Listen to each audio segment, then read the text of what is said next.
सरकार ईसा ने कहा सुभान अल्लाह, मौत कब आ जाए कोई भरोसा नहीं।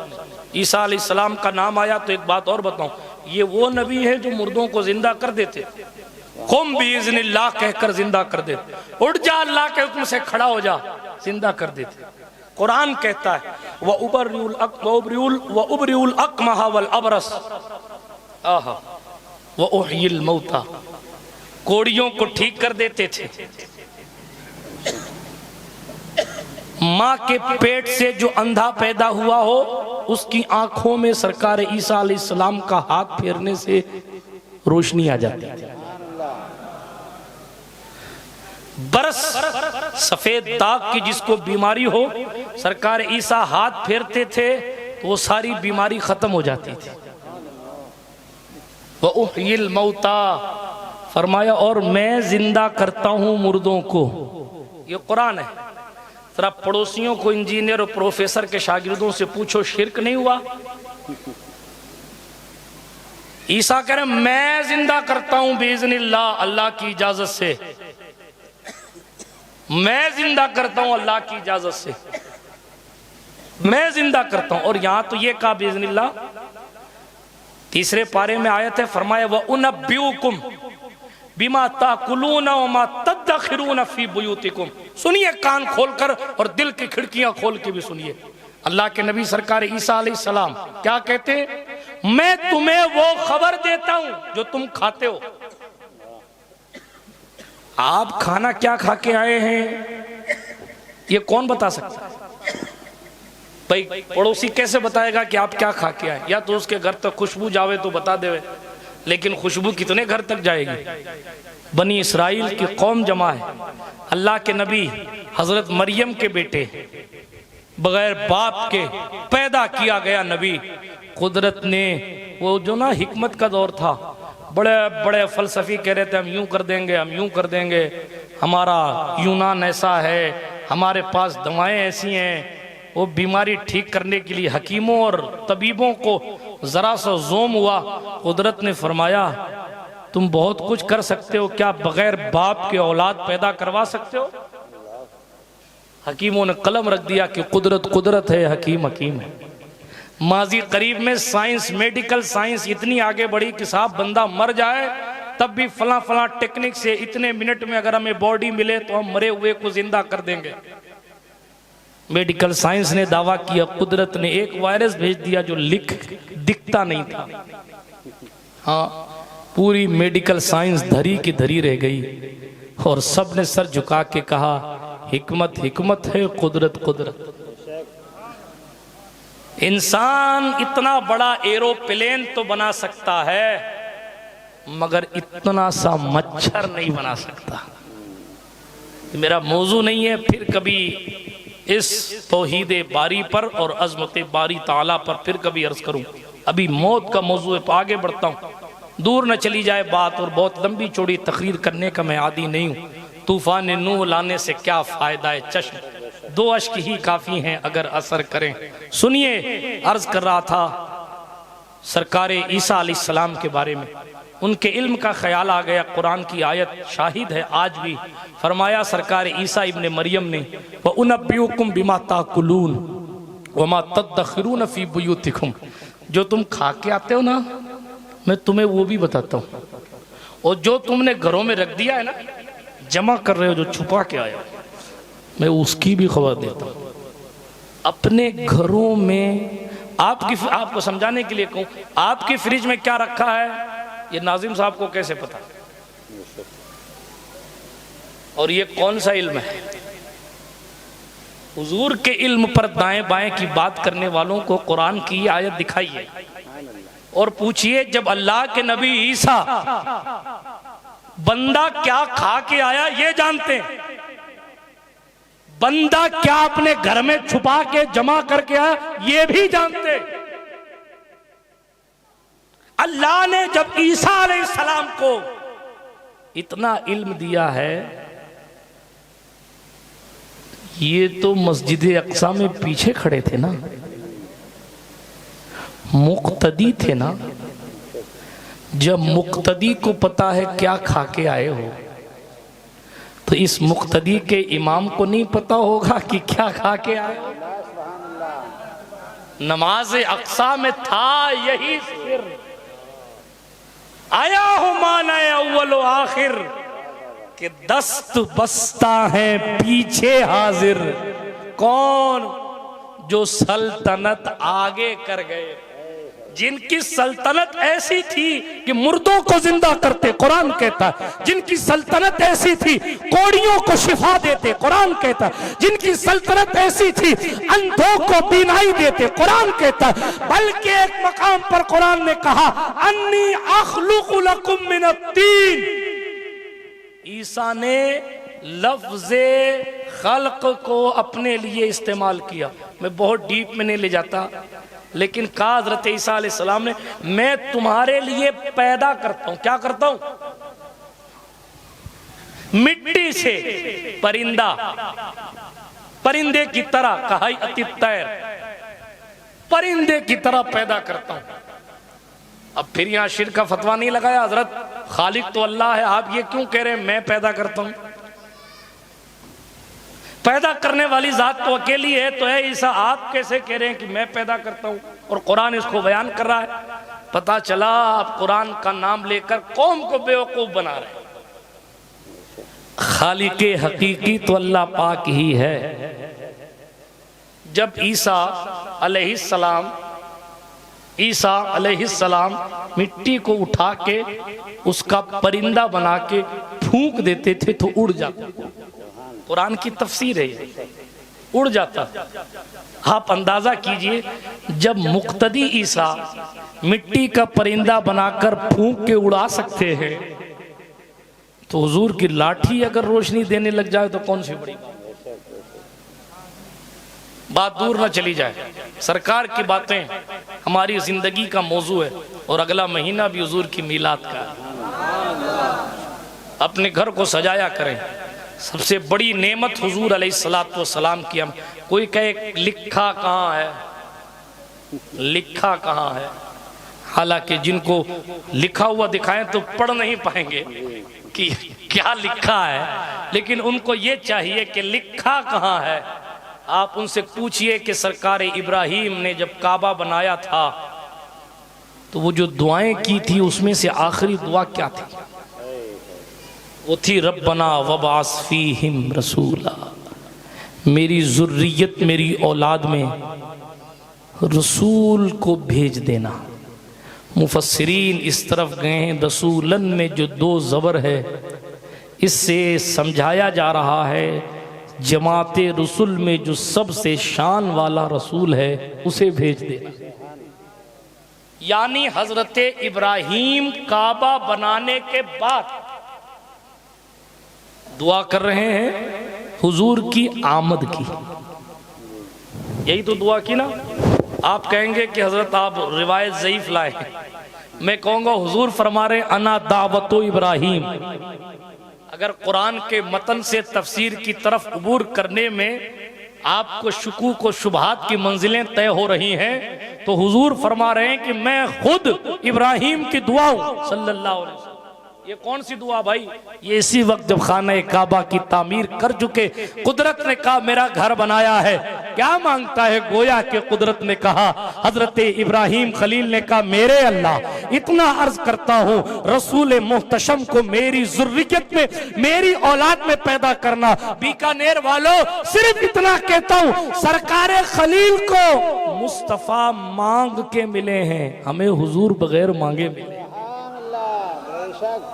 इसलिए हमें कदर करनी चाहिए, और कदर यह है कि हुजूर के नाम पर खाना खिलाया जाए, हुजूर की विलादत के मौक़ों पर हुजूर की नातें सुनाई जाए, आमद के तज़किरे किए जाए, घरों पर झंडे लगाए जाएं, मुस्तफ़ा जान रहमत के औसाफ को बयान किया जाए, मुस्तफ़ा जान रहमत सल्लल्लाहु अलैहि वसल्लम की विलादत पर खुशी मनाई जाए। बात दूर नहीं ले जाता, इसलिए कि ये मौजू अलग है। अभी मैं अर्ज कर रहा था सरकार ईसा अलैहिस्सलाम की बात याद, ऐसा अल्लाह का नबी जो मुर्दों को जिंदा कर दे। एक रिवायत में आता है एक जनाजा जा रहा था, उसके पीछे पीछे बुढ़िया दौड़ रही थी। सरकार ईसा सामने से आ गया अलैहिस्सलाम, किधर जाती हो बड़ी भी? मेरे बेटे का जनाजा मेरे बुढ़ापे का सहारा है, अब मैं किसके सहारे जीऊंगी। ईसा अलैहिस्सलाम नरम दिल के थे, अल्लाह के नबी थे, अल्लाह पाक ने ताकत दे रखी थी। जनाजा रुको रुको रोको, जनाजा रोका गया। हजरत ईसा अलैहिस्सलाम उसके करीब खड़े हो, खड़ा हो जा अल्लाह के नाम से। उसको तैयार करके लोग कब्रिस्तान ले जा रहे थे, नहला के धुला के कफन पहना के कब्रिस्तान ले जा रहे थे। इब्ने मरियम ने कहा खड़ा हो जा अल्लाह के हुक्म से। वो कफन लपेटे सपेटे कूद गया माचे पर से और अपने घर की तरफ रवाना हो। कहा बुढ़िया से जाओ, अल्लाह से मेरे लिए भी दुआ करना, अल्लाह पाक का शुक्र अदा करना। बुढ़िया अपने बेटे को लेकर घर चली गई। ये अल्लाह के नबी हजरत ईसा है। बात समझ शरीफ में आई। लेकिन इनके सामने जब मौत का जिक्र होता था, सुन्नियों की हर चीज शरीफ थी, जब इनके सामने हजरत ईसा के सामने मौत का जिक्र होता था, सुनिएगा जरा, अगर मेरा ज़हन खता नहीं कर रहा तो इमाम जलालुद्दीन सुयूती ने अपनी किताब शरहुस सुदूर में इस रिवायत को नकल किया। नुज़हतुल मजालिस में भी रिवायत मौजूद है कि अल्लाह के नबी ईसा अलैहिस्सलाम जिनके सामने जो मुर्दों को जिंदा कर देते थे, उनके सामने जब मौत का जिक्र होता ना तो उनके जिस्म से खून निकलने लगता। जो मुर्दों को जिंदा कर दे उसकी कंडीशन ये थी, हमाशुमा की औकात के। सुनिए किस वक्त मौत आ जाए अभी मैंने अर्ज किया कुछ पता नहीं, इसलिए हर वक्त मौत की तैयारी रखनी चाहिए। खुद सुल्तान गौसुल आलम तारिकुस सल्तनत कुतबतुल कुबरा महबूब यज़दानी मीर कबीर सुल्तान सैयद मोहम्मद औहदुद्दीन मखदूम सैयद शाह अशरफ जहांगीर समनानी मखदूम किचौछा ने अपनी ज़िंदगी में खुद अपनी कब्र शरीफ अपने सामने खुदवा ली और उसमें बैठकर अल्लाह अल्लाह करते थे, किताब लिखते थे कब्र में बैठकर, ताकि याद रहे कि एयर कंडीशन में नहीं सोना है, एक दिन कब्र में सोना। हाँ जी, हजरत ईसा अलैहिस्सलाम रास्ते से गुजर रहे हैं। आज मुझे सरकार ईसा की बातें याद आ रही, सोच के तो कुछ और आया था, मगर जो चाहें बुलवाएं अल्लाह वाले। अर्ज कर रहा था, सुनिए, सरकार ईसा अलैहिस्सलाम रास्ते में आपके पाँव में खोपड़ी लग गई। क्या खोपड़ी? खोपड़ी समझते हैं आप? तो ऐसा समझ रहे हैं खामोश बैठे हैं जैसा खोपड़ी है ही नहीं। समझते हैं? अच्छा, हाथ उठा कर कहें या रसूल अल्लाह। मैंने हाथ उठाकर कहने का कहा, चंदा नहीं मांग रहा हूं। हाथ उठाकर कहें या रसूल अल्लाह। आप भी जिनके नहीं उठे हैं और उनको शर्म महसूस हो रही है, अल्लाह के वास्ते महफिल में अगर बैठा करें तो हुजूर के नाम पे हाथ कहने कहा जाए तो उठाया करें, वरना महफिल से उड़ जाएगा। बात समझ शरीफ में आई? हाँ, हुजूर का नाम है। 4 रुपया लेकर मोदी मोदी और अमित शाह और अशोक गहलोत के नाम के नारे लगाते हैं। 500-500 रुपए में बिक जाने वाली कौम के सामने ये ख्याल नहीं होता कि हम क्या कर रहे हैं। माफ कीजिएगा, मैं किसी पर इल्जाम नहीं लगा रहा, मगर कम्युनिटी के अक्सर के हालात बता रहा हूं। बुरा लगे तो माफ कीजिएगा। और हुजूर अलैहिस्सलाम के नाम की बात आवे तो दाएं देखते हैं बाएं देखते हैं, शर्म आ रही। गालियां बोल रहे थे जो शर्म नहीं आ रही थी, बीवियों को डांट रहे थे, बच्चों को कुत्ता कमीना बना रहे थे तो शर्म नहीं आ रही थी। मुसलमान की गीबत करके मुर्दार भाई का गोश्त खा रहे थे तो शर्म नहीं आ रही थी। हुजूर के नाम पे शर्म आ रही। हाथ उठाकर कहें या रसूल अल्लाह। हाँ, ऐसे सुना कीजिए हुजूर अलैहिस्सलाम के नाम को। पूरी कायनात में सबसे अफजल अगर कोई जात है अल्लाह की मखलूक में तो वो हमारे आपके रसूल है। दुनिया की सारी दौलतें उनके कदम पर कुर्बान हैं, सारी रिफ़तें, सारी इज्जतें, सारा वकार, सारी बुलंदियां सब हुजूर के कदम पर कुर्बान। हरे जिसके तलवों का धोवन है आबे हयात, है वो जाने मसीहा हमारा। बात समझ में आई? सुनिए, बात को खत्म करने लगा। सरकार ईसा रूहुल्लाह तशरीफ ले जा रहे, खोपड़ी लगी पाँव में, अल्लाह के नबी थे, बड़ी ताकत अल्लाह ने दी थी। वो खोपड़ी से बात करने लगे अल्लाह के नबी हजरत ईसा। ओह, खोपड़ियां सबकी बज़ाहिर एक जैसे होती हैं, वो दिमाग की बात नहीं कर रहा मैं, ये ढांचे की बात कर रहा हूं। सुन रहे हैं आप?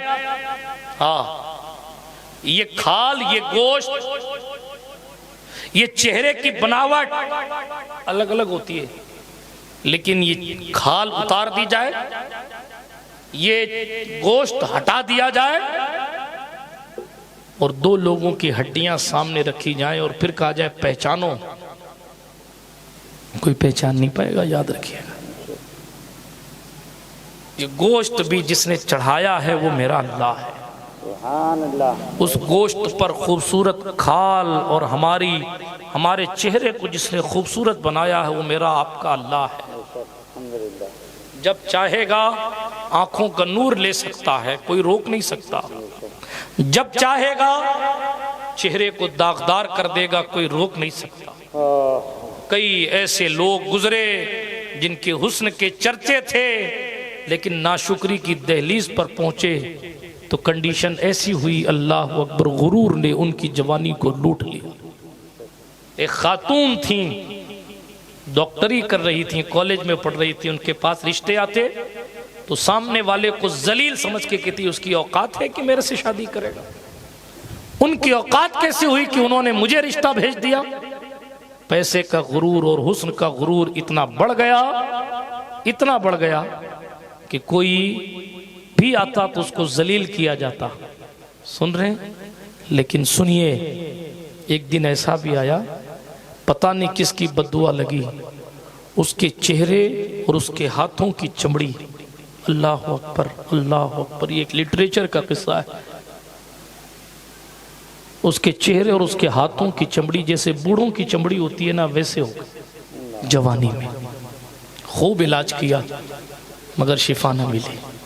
जिन रिश्तों को ठुकराया था, अब वहां जाकर हाथ जोड़ जोड़ के कहते थे कि हमारी बेटी से शादी कर लो, किसी ने हाँ नहीं भरी।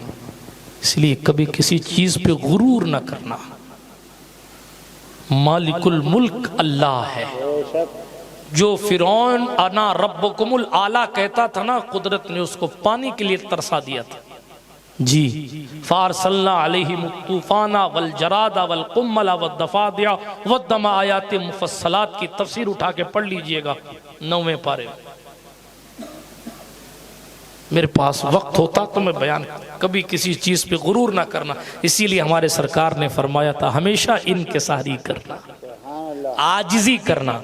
और हुजूर की इनकिसारी की शान ये थी, सरकार फरमाते थे ला तकूमू ली, मेरे लिए खड़े मत हो। जिसके लिए नबी खड़े होते हैं, जिसके तलवों को जिब्रील चूमते, उनकी इनकिसारी ये थी मेरे लिए खड़े मत हो। हमारे पड़ोसी ने यही हदीस उठा ली, देखो साहब तुम पता नहीं क्या क्या कहते हो, और हुजूर तो कह रहे हैं कि मेरे लिए खड़े मत हो, लिहाजा तुम अगर किसी के अदब में खड़े होते हो या सलाम में खड़े होते हो तो गड़बड़ करते हो। हमने कहा वो वहीं पास में एक हदीस और थी, गरीब ओ यतीमुल अक्ल, तेरी नजर उस पर नहीं पड़ी। हुजूर ने एक साहब एक कबीले से कहा कूमू लिसय्यदिकुम, जब तुम्हारे कबीले का सरदार आए तो उसके लिए खड़े हो जाया करो। बोलो सुभान अल्लाह। क्या कहा? कूमू लिसय्यदिकुम, अपने सैयद यानी अपने सरदार के लिए खड़े हो जाओ। अब आप बताइए, जो इतने से कबीले का सरदार हो, हुजूर फरमा रहे उसके लिए खड़े हो जाओ। जो पूरे जहान पूरी कायनात का सरदार, उसके लिए खड़े ना हुए।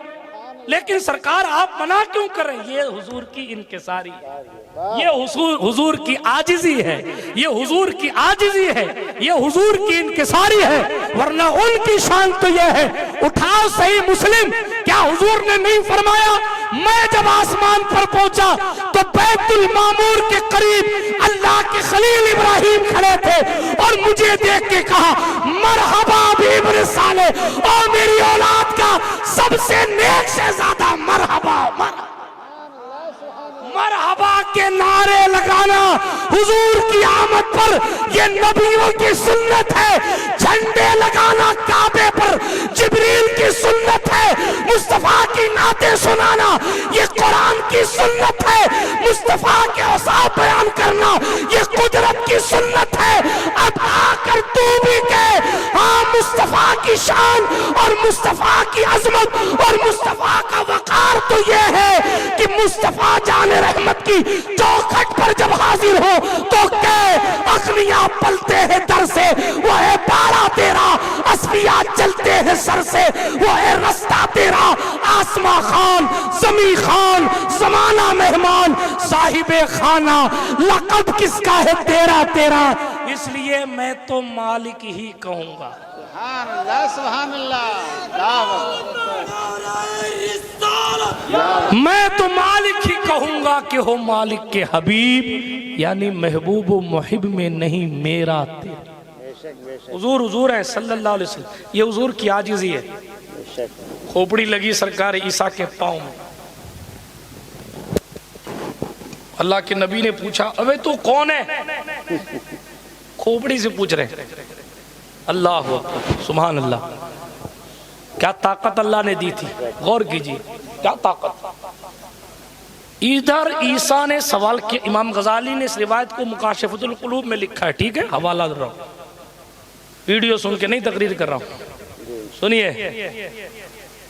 मुकाशिफतुल कुलूब में गजाली ने लिखा, क्या कहते हैं, हजरत ईसा अलैहिस्सलाम खोपड़ी से पांव लगा, वो हड्डी से बात करने लगे, तू कौन है? अरे हाय हाय, अल्लाह ने उसको ताकत भी दे दी बोलने की। उसने कहा, हुजूर मैं बादशाह था अपने वक्त का। क्या था? वार्ड का सरपंच नहीं था, गांव का सरपंच नहीं था, वार्ड का पार्षद नहीं था, एमपी एमएलए नहीं था, छोटा मोटा मसला ही नहीं था उसका, बादशाह, हाकिम। ओह, फिर एक दिन में अपने दरबार में बैठा हुआ था, मेरी रियाया मेरे सामने थी, मैं शाही कुर्सी पर शाही ताज लगाकर बैठा था। अचानक एक बंदा आ गया, मैंने देखा कि अलग सा शख्स नजर आ। मैंने कहा, तू कौन है भाई? मेरी सिपाहियों ने तुझे अंदर आने की इजाजत कैसे दी? बगैर मुझसे पूछे मेरे दरबार में कौन आ गया? उसने कहा, ओ इंसान, गाफिल इंसान, मुझे किसी के घर, किसी के दरबार में जाने के लिए किसी की इजाजत दरकार नहीं होती। मैं मौत का फरिश्ता हूं। वो कहता है, अल्लाह के नबी ईसा, मुझे इतनी मोहलत नहीं दी उसने कि मैं अपना शाही ताज उतारूं या अपनी कुर्सी से उतर जाऊं। मैं अपनी शाही कुर्सी पर बैठा था और मौत के फरिश्ते ने मेरी रूह निकाल ली। अब मैं ये खोपड़ी की कंडीशन में आ गया। कल का बादशाह आज की हड्डी है।